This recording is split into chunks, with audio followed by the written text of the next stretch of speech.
please make sure that your cell phones are turned off and silenced. Thank you.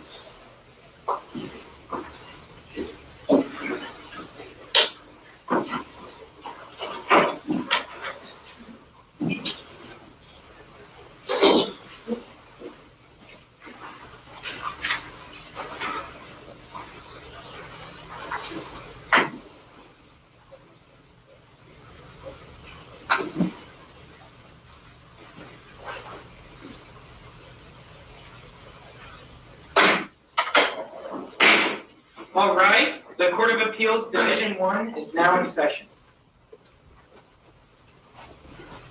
Please be seated.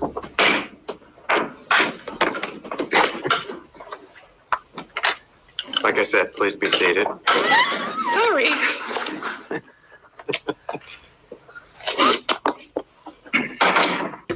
We are here for oral argument in 1 CACV 190045, Dinsmoor versus Phoenix. These proceedings are being audio recorded and video recorded. So we'd ask counsel to please identify yourself and your client at the beginning of your argument. Each side will have 20 minutes. Appellant's counsel is responsible for watching the clock to reserve any portion of that time for rebuttal. We've read the briefs. We've discussed this case this morning at conference. Mr. Abney, you may begin.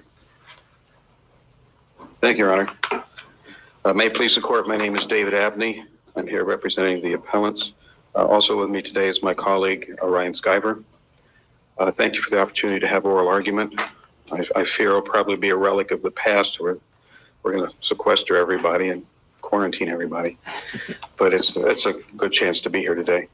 The main issue, I believe, is duty, and my premise is very straightforward, that school districts do have a duty of care, and the trial court and the lawyers for the defense sort of fell off the edge of the world when they said there's no duty of care. There is a duty of care. The question really becomes one of what is the standard of care? Was there a breach of the standard of care? Proximate cause, foreseeability? All those things weren't decided at the trial court. The trial court just said, well, there's no duty. Anna was within the custody, care, and control of the school district, actually at the office, at the school's office, high school's office, just before she died, about an hour or so before. And she was there in a place where the school district could have fulfilled its duty of care to her by doing a number of things, contacting her mom, keeping her there, giving her a very, very firm warning instead of wishy-washy advice that might not be good to see this young man. I'm saying there would have been a basis for them to keep her there at the school. Well, why not? They got her to the office. They didn't just say, well, wouldn't it be nice if you'd come by the office? I'm sure they directed her to come to the office, and she came to the office, and she's there. If she tried to leave before school was over, they could certainly hold her there. And why not just extend the school day for her and hold her over? Or why not take her into protective custody? There's many, many things. What had she done wrong? I mean, you start talking about all of these things, but she did nothing wrong. No, well, in the end, she did. She foolishly put herself in danger and she got killed. But an hour after the school session ended and off campus. Now let's talk about you're talking about what she did to go to the office. Wasn't she just held into the office because she was a potential witness? Well, she was there as part of the investigation because she had disclosed information that, in her view, Raven was in danger, that she had disclosed and explained before that she thought Matthew was crazy, that he had threatened to kill Raven, that he had a gun, he had access to a gun. You know, all these things. Well, then I harken back to your statement that they could have held her. What would they have held her for? She didn't do anything wrong. There was nothing to hold her for. Well, she's a student under their care, custody, and control. She can't just wander off campus until school's over. They could simply declare for her, school's going to be extended a full day for you. Well, okay, but you said they could hold her after the school proceedings had concluded, and that again goes to my question: what could they have held her for? To protect her, Your Honor, as a student. So she was subject to a threat.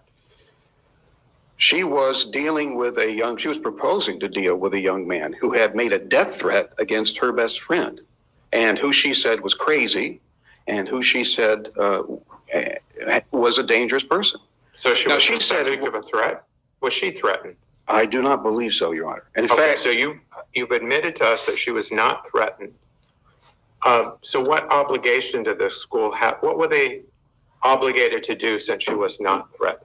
There you've gone into standard of care, which is what the trial court did, and the lawyers for the defendants did too. It's not the standard of care issue. That's something for a jury to work through. What we're dealing with is the duty, and is there a duty to protect her? And let's go back to duty, Mr. Abney. This tragedy happened off campus. Outside of school, outside of that kind of duty that we all agree, schools do have a duty to their students. This happened off campus. What is your opinion of the duty of care of a school when events happen off their premise? It depends on the circumstances. The duty is to protect the student from harm. As far as fulfilling the duty, the standard of care, that's a different question. The relevant inquiry is always, where did the negligence happen?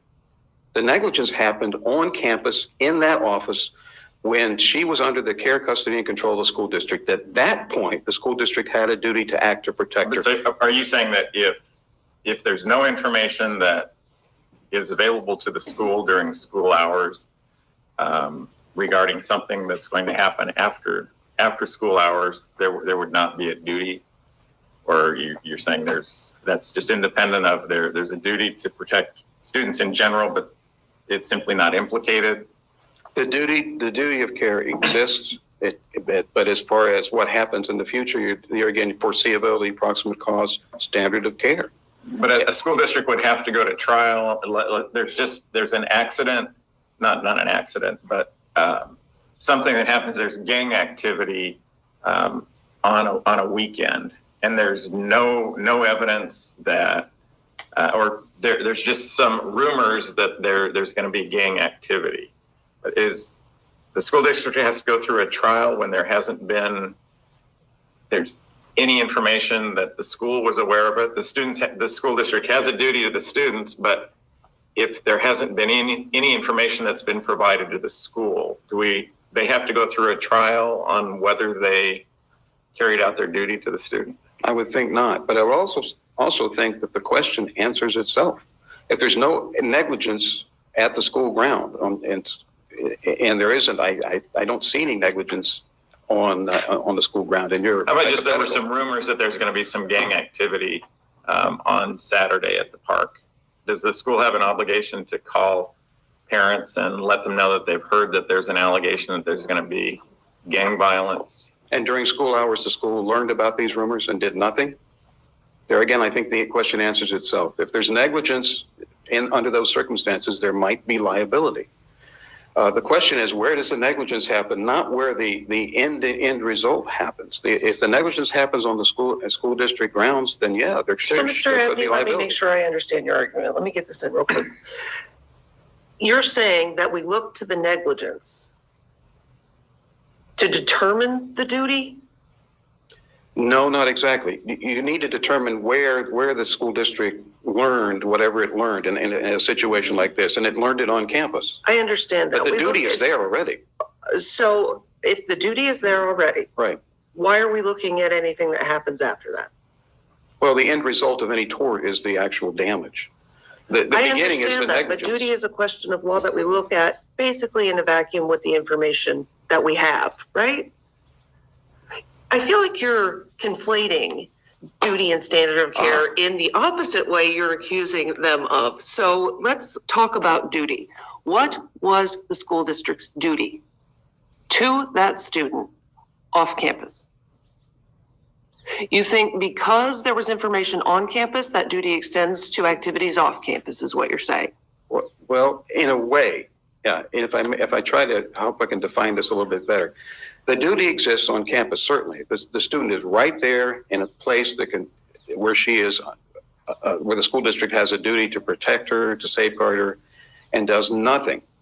And then she leaves. Now, does the school district have liability? Has it breached its duty of care? Question of fact. If an hour later something happens that a reasonable juror could say, well, this was foreseeable. Proximate cause is obvious here. If they had just held her, if they had done this, that, or the other, she would have been protected. Then you've got the complete tort, but the duty is at the school district grounds. So if this was Friday afternoon instead of midweek, and this happened Saturday evening, does the duty extend that far? It would depend on the circumstances. And that's for a jury to decide. I'm trying to unconflate what's happened below. There is a duty. It's very simple, straightforward, well recognized here, and I believe in every jurisdiction in the United States. You have a duty to protect the student, to safeguard the student. While they're on campus, and I don't think any of us disagree with that. What I'm asking you is, can you define how far that duty extends? And you're saying, look to where did the negligence occur? But what I'm asking is this. If the school district has a duty off campus, how far and how long does that duty continue? No, the duty is on campus. Whether there's proximate cause and breach of the standard of care, foreseeability, those are all jury questions. But here we have a clear case where there is a duty of care to protect, and it was breached. The negligence actually occurred at the school district when they didn't do anything before letting her go to combat what a jury could decide were reasonable indications of danger to Anna. You know, it's hard to deny there was not some danger to Anna. She's dead in an hour. And of course, you may say to me, well, that's hindsight, Mr. Abney. Hindsight is 20/20, Mr. Abney. This isn't as clear. If this had happened to Raven, not Anna, it would be an easier indication of duty. There was no direct threat to Anna. No, but she gave, and both the girls gave information that this was a dangerous man, a dangerous young man, that he was crazy, that he had made death threats, that he had access to a gun. What if he had shot somebody else, not either one of another student off campus an hour after? Was there an obligation on the school to warn every single student on campus that there was a crazy person that had gone to that school and they should be aware that they shouldn't meet up? I do not know, Your Honor. I would suspect not. But here we're not dealing with the infinite population or a large population. Well, how far are we going to extend this duty of care? To every person that was in his sphere, Matthew's sphere? No, Your Honor. But it extends to Raven.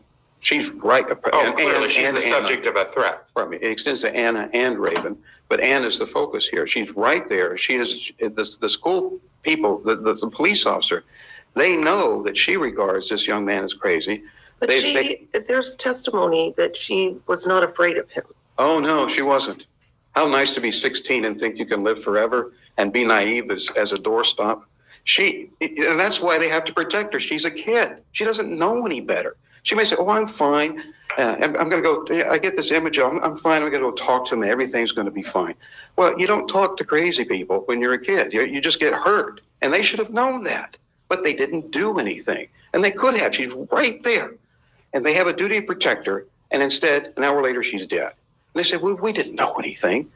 Well, Anna knew there was a problem. Raven knew there was a problem. But Anna had come up with a solution to go to talk to the kid. I mean, give me a break. Adult would not think that. And adults supervising children should not have thought that. Of course, those are issues really for the jury. Proximate cause, foreseeability, breach of the standard of care. What is the standard of care?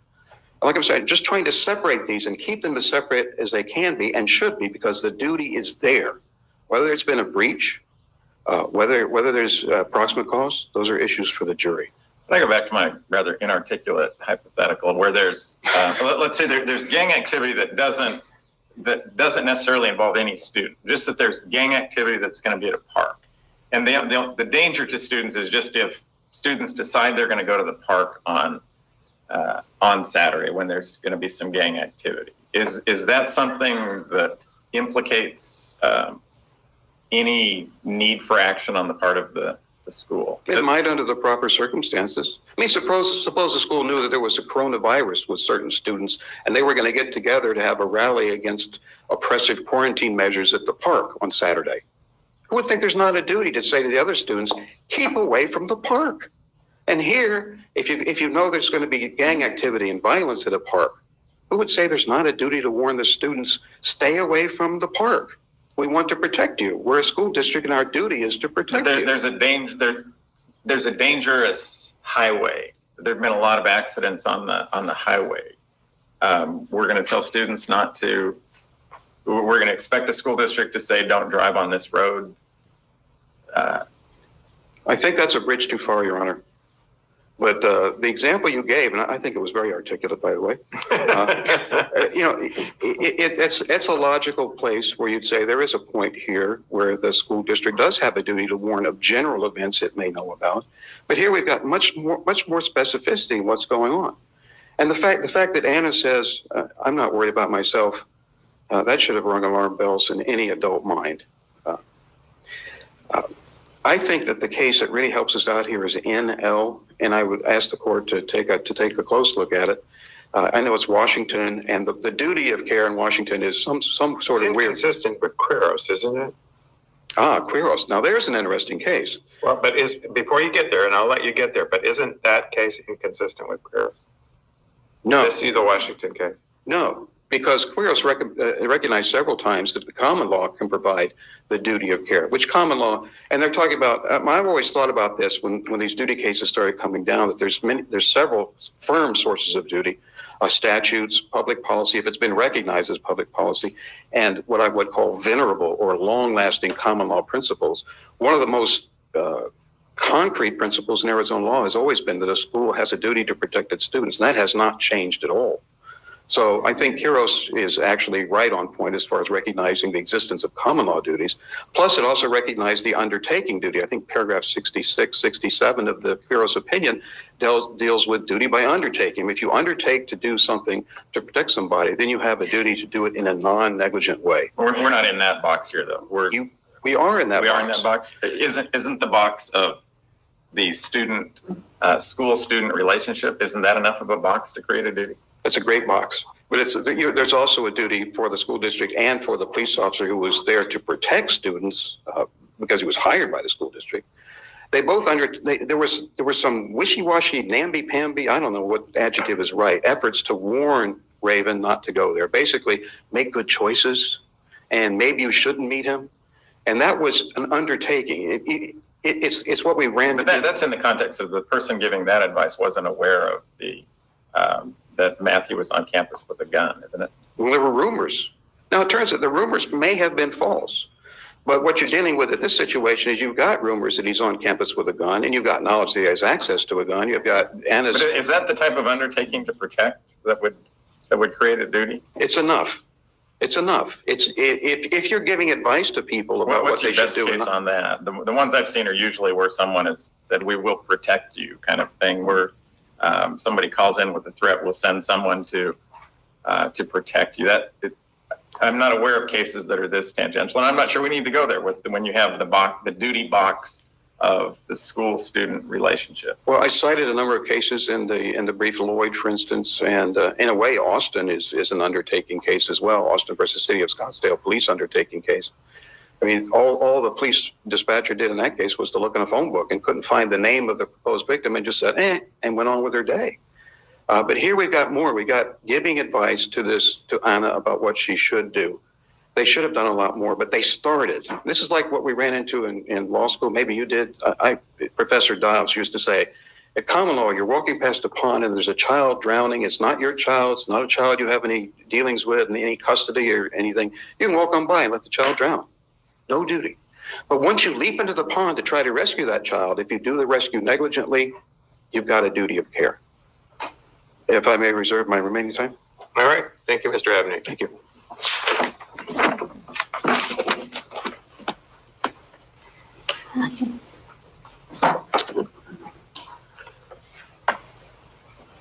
Good morning. My name is Brad Jardine. I'm pleased and honored for the opportunity to represent the Deer Valley Unified School District. Between Ms. Burke and myself, we've decided that I will go first and then she will follow. I'm also grateful for the opportunity to represent the district because both my parents were teachers, and I honor and respect those to whom we trust our students and our children. Let's talk about that trust. Let's talk about the duty a school district or a high school owes to its students. Pleased to do so. How far do you believe it's ever available, that duty of care? Well, the duty, does it extend beyond school hours? Does it extend beyond campus? And if so, when does that end? I'm going to give you two answers.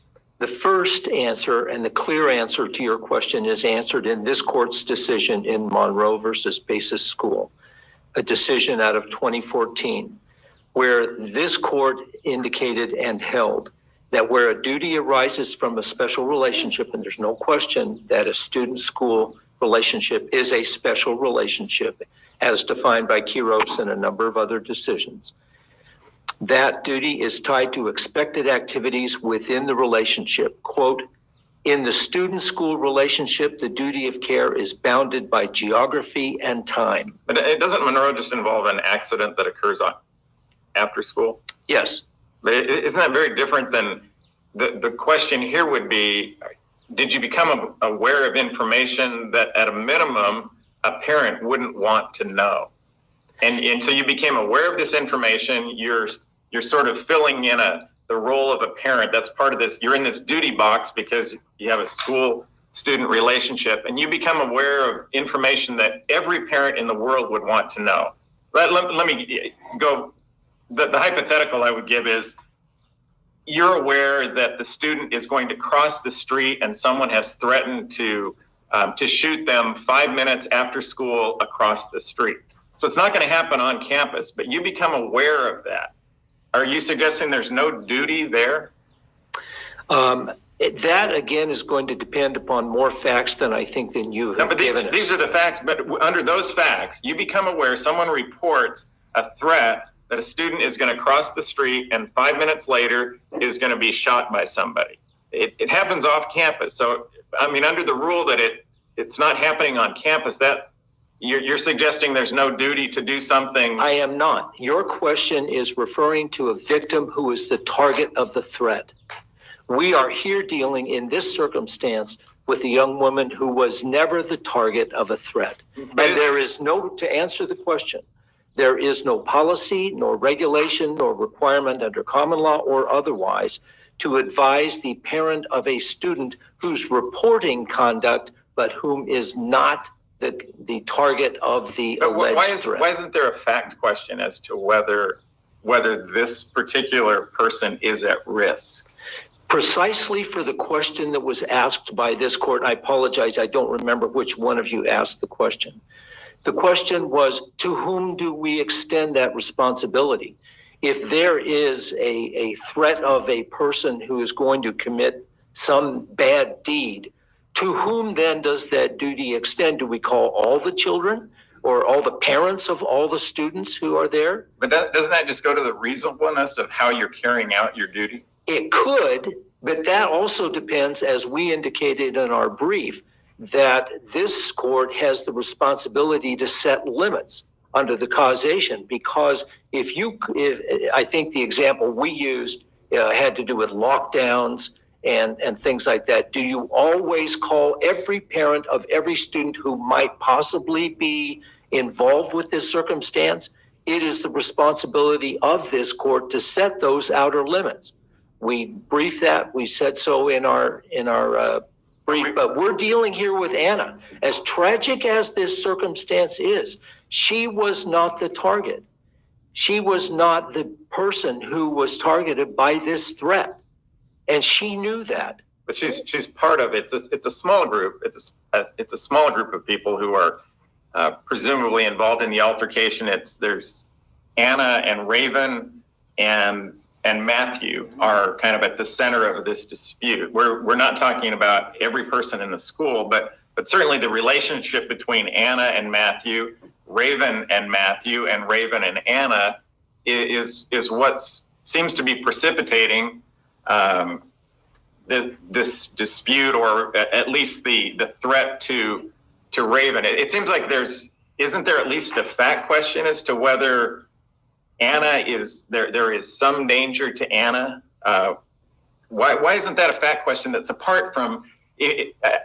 I think you're agreeing with me that there is a duty that's owed to students in general. Within time and boundaries, absolutely. But this is as in the Monroe case said. Okay. And Colette and so here you would agree that if there's a threat that they become aware of, that someone is going to shoot Anna 5 minutes after school across the street, then there's a duty and they need to do something, whether it's call Anna's parents. Oh, I would agree with that. That's not our case, but I agree with that. But why isn't it then simply a matter for the jury to decide whether this was enough information that the school district should have? And I'm not saying that it necessarily follows that they should have done something different than what they did, but this is a pretty narrow group of people that are involved. And couldn't a reasonable parent or a reasonable jury conclude that under these circumstances, at minimum, these two parents should have been contacted? My response to that goes back to actually the Markowitz decision and those decisions that have flowed from it, including some by Judge Fidel in Rogers versus Retram and others, where this court held that under certain circumstances, there can be no liability if no duty exists, even if there is negligence. But you're agreeing there's a duty to protect the No, student. I am not agreeing that there is a duty to protect Anna because Anna wasn't the target of a threat. I am agreeing, I'm stating that there is no But responsibility you're and saying no there was duty. no threat to Anna, and my There was question is, not. but couldn't a reasonable juror disagree with you on that? Isn't that the point of having a jury decide whether there was in fact a threat to Anna? I understand there's not a direct, someone is going to shoot Anna after class, but would you agree that there are circumstances under which we could say more than just Raven is at risk based on this conduct? Potentially, but it still doesn't get away from what Judge Fidel and numbers of other cases in this court have held, that there cannot be a negligence, there cannot be liability, even if there's negligence, if no duty is owed in the first instance. And that's where we are here. We're dealing with a circumstance where an incident occurred over an hour after this school ended at geography that doesn't have any relationship to the school by individuals who have no connection with the school. And so therefore, even if you say that there is negligence because maybe there should have been some contact. Under your argument, though, you're saying my hypothetical with this threat to something that's going to happen 5 minutes after school across the street. The geography, it's not on school grounds and it's after school hours.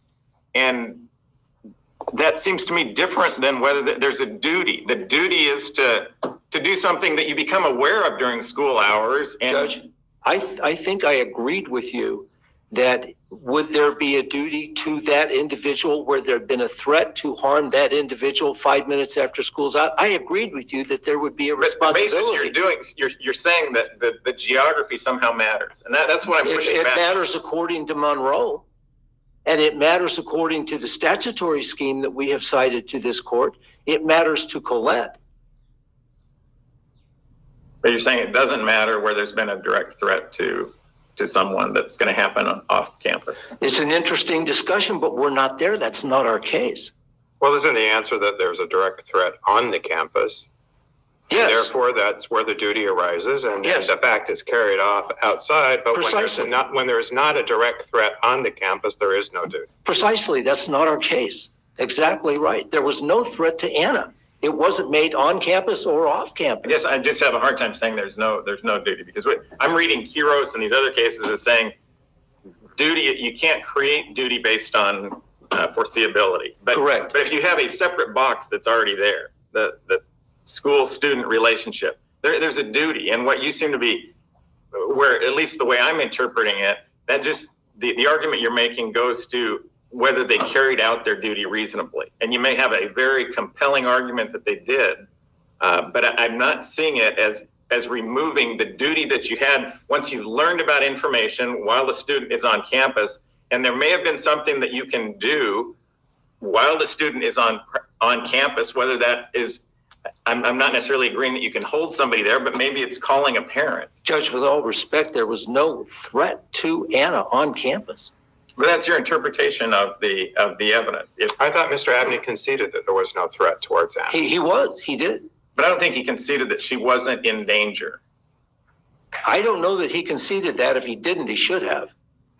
Because that was the finding of the extremely thorough trial court analysis Yeah, and but we review and it de- order. We review it de novo, but Correct. the concession was there was no direct threat to Anna. Correct. That is correct. I'm sorry, I have a lot to say. I'm out of time. I need to give that time to my colleague.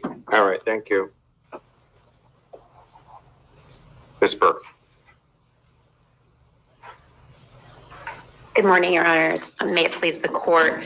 My name is Lori Burke, and I'm with the Burke Law Firm, and I represent the City of Phoenix and Officer Kenneth Palmer, who's here in the courtroom today.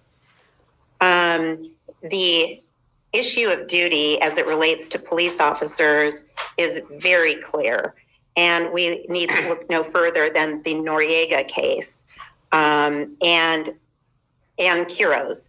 And what those cases say is that we do not look at facts. When Mr. Abney was up here, every question he was asked about duty, he turned to the facts of the case. And duty in Arizona, as we all know from Quiroz, is not fact-driven. The issue of whether there's a duty is determined at the outset without looking at any of the facts of the case. Is there a question as to whether Officer Palmer was under the supervision of the school? He was not. Wasn't there concession at some point that there is some sort of relationship with? He was hired as a school safety officer, and under the contract that's in the appendix, his responsibilities were to be a law enforcement presence to hopefully deter crime, to handle criminal matters. And it's expressly stated in discovery responses from the district, in his testimony, and the training materials that are part of the record for school safety officers, that he is, and the City of Phoenix operations order, that he is prohibited from assisting in enforcing school policies. He is there solely as a law enforcement officer, enforcing and carrying out the laws of the state. And so we look at whether there was a special relationship created between Officer Palmer and Anna, and there was not. In the Noriega case, it states, quote, "A special relationship is created and thus a duty of care owed when police officers learn of a potential threat and tell the victim that they will take action on that threat."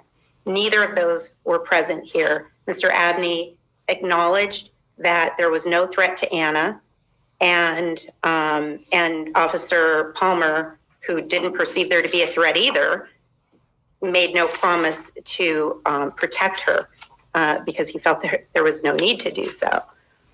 So we don't have a special relationship created, and there's also no statute that would create a public policy duty, and therefore there is no duty at all. Mr. Abney spends the majority of his answering brief arguing voluntary undertaking of a duty, and that's not present either. He solely bases that on a statement that Officer Palmer made to Anna when she told him toward the end of the day that Matthew and her were possibly going to have a conversation after school. And Officer Palmer just remarked, "There's no need for you to meet with him." And what Officer Palmer testified to is that when he made that statement, he was just thinking, "You're not dating him anymore. There's no reason for you to be talking to him." He did not perceive there to be any threat, and that was not a voluntary undertaking as that is defined in the law. If you look at the Quiroz case, the voluntary undertaking is specifically addressed, and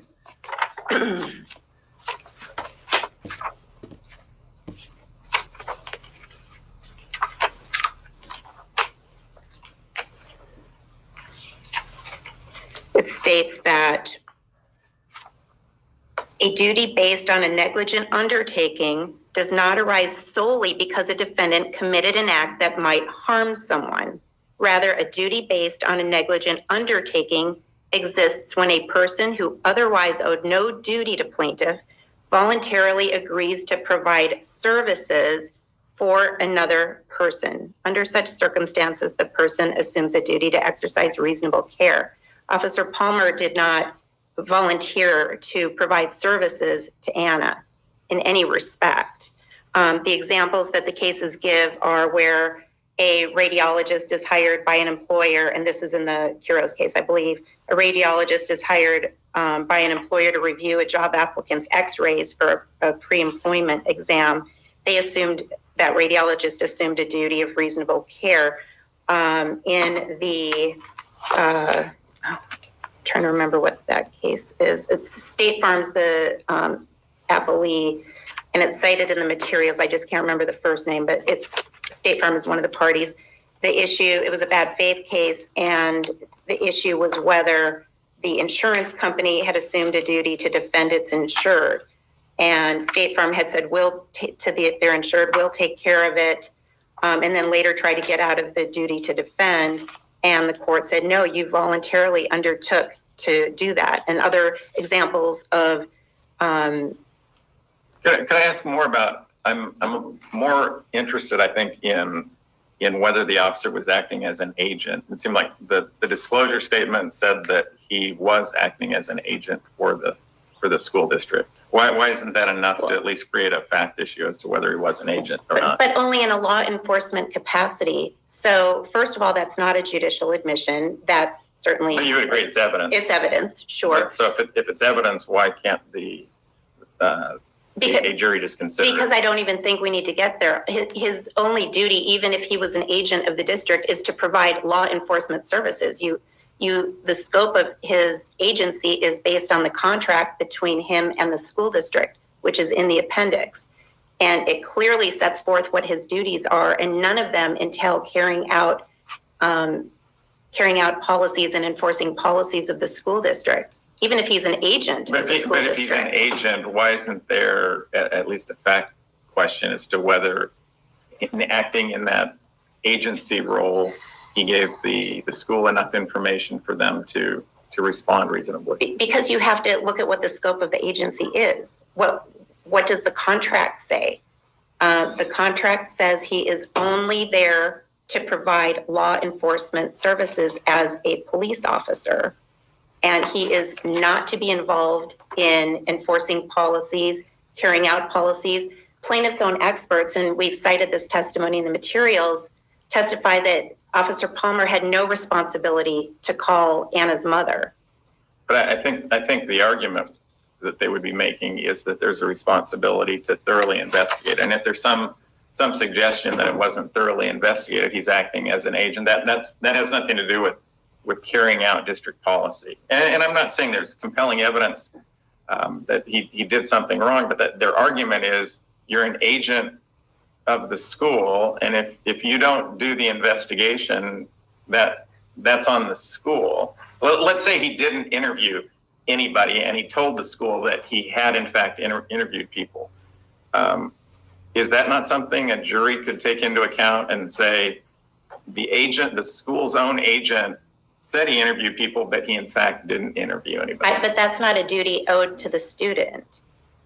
But he's an agent of the school, and that goes to whether the school's duty was carried out. Well, that would be an issue that goes to the liability of the district. But his only responsibilities are law enforcement responsibilities, and he doesn't. But let's say he's a teacher, and the teacher says, "I investigated something," and the teacher just lies and didn't actually question anyone. Is the teacher's not part of the litigation?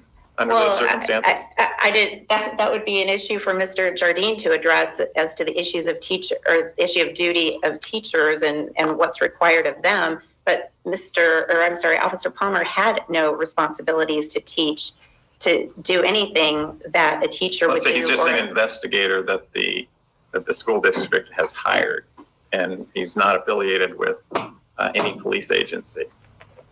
But it's still not a duty owed.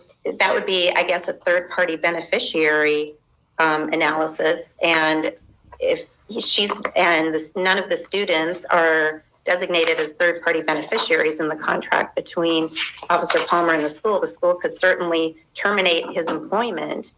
But whether he's an agent or not doesn't establish a duty on the part of Officer Palmer to Anna. All right, thank you, Ms. Burke. Thank you, Your Honor. Mr. Abney, any final word?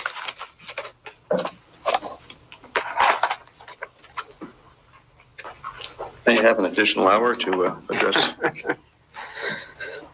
Your request is denied. Thank you, Your Honor. You're right, there was no direct threat to Anna, but that does not mean she was in danger. She was in extreme danger. And Anna and Raven between them have provided enough information, plus the rumors and reports of the gun and Matthew on campus, whether or not true, it's enough to influence what and direct what the school district and the police officer should have done. And that, of course, gets into standard of care, breach, proximate cause, all of those things that are the next step after you decide if there's a duty. And here the decision on duty is fairly straightforward. Arizona common law across the nation, common law going back centuries, is that school districts, schools, have a very special relationship with the students and have a duty of care to protect those students. You asked earlier, Judge Catani, if this was the sort of information a reasonable parent would want to know. You bet. You'd certainly want to know about this kind of information because it sets off alarm bells. I think I've fallen into a trap, and my colleague, Ryan Skyver, was writing me notes to remind me about this, of sort of taking a little too lightly the relationship between these three people. He calls it a love triangle, and I sort of scoff because they're young people, and I'm getting old, and I can't remember the passion of youth. But one of the greatest experts on child psychology in the world, William Shakespeare, wrote a play about this, about how emotions and love at a young age can just make people do the craziest things, suicidal things. And Romeo and Juliet was 13, and Romeo was 14. And here we've got a student that's 16, Matthew Bolton, and another student who's 15, and Raven's young, and they're all trapped in this sort of what we might do as a logical, emotional relationship where they're angry at each other, they're saying hateful, dangerous, threatening things about each other, and then they act on them. And we sort of put that down as you've got to be kidding me, people wouldn't do this. Well, people do this, and it really at a young age. Here, it ended in death. And it should not have. Reasonable jurors could say something should have been done to protect this young woman, and nothing was. But the duty of care is very clear, very straightforward. As far as the police officer being an agent, well, they hired him to protect the students. I've used up my time, I believe. Thank you very much for your attention. Thank you, Mr. Abney. The matter will be deemed submitted. We'll issue a decision in due course.